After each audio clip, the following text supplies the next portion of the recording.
রামনবমীতে রাজ্যের বিরোধী দলনেতা শুভেন্দু অধিকারীকে নিশানা করলেন তৃণমূল কংগ্রেস নেতারা। কল্যাণ বন্দ্যোপাধ্যায় থেকে শুরু করে কুণাল ঘোষ, এনাদের প্রত্যেকের নিশানাতেই রাজ্যের বিরোধী দলনেতা পাল্টা জবাবও দিয়েছেন শুভেন্দু অধিকারী।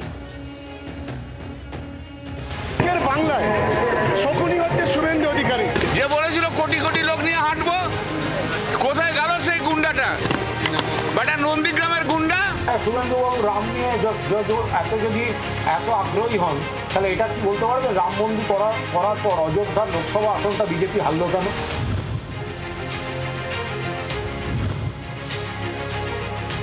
মমতা ব্যানার্জির কাছে কে নাম্বার বাড়াবে? শুভেন্দু অধিকারীর বিরুদ্ধে যে যত বলবে তার নাম্বার বাড়বে।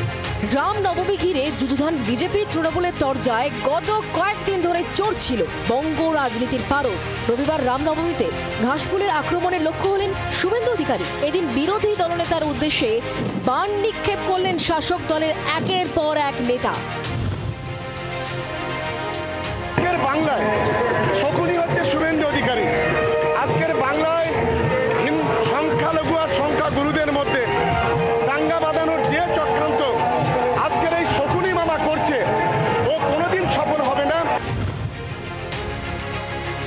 বাটা নন্দীগ্রামের গুন্ডা, গুন্ডামি করলেই কেলানি খাবি। বেশি মস্তান হয়ে গেছে, ওকে গুন্ডামি করতে দেবো না। ওর সঙ্গে সঞ্জয় বসুর লড়াই। মমতা ব্যানার্জির কাছে কে নাম্বার বাড়াবে? শুভেন্দু অধিকারীর বিরুদ্ধে যে যত বলবে তার নাম্বার বাড়বে। ওই জন্য মাতাল কল্যাণ এসব কথা বলছে। এই লড়াইটা আমার সঙ্গে নয়, সঞ্জয় বসুর সঙ্গে। অকারণ ধর্ম নিয়ে খোঁচাখুচি করবেন না। রাজনীতিতে সব অস্ত্র শেষ হয়ে গেছে শুভেন্দু বাবুদের। সেই জন্য এই হিন্দুত্ব, রাম, এইগুলো ছাড়া ওনাদের হাতে আর রাজনীতির কিছু নেই। যেভাবে যুদ্ধ ভাব করা হয়েছে বা হচ্ছে, এটার কোনো প্রয়োজন নেই। মুখ্যমন্ত্রী আজকে শুভেচ্ছা বার্তা দিয়েছেন, রাম ছাড়াই রামনবমী।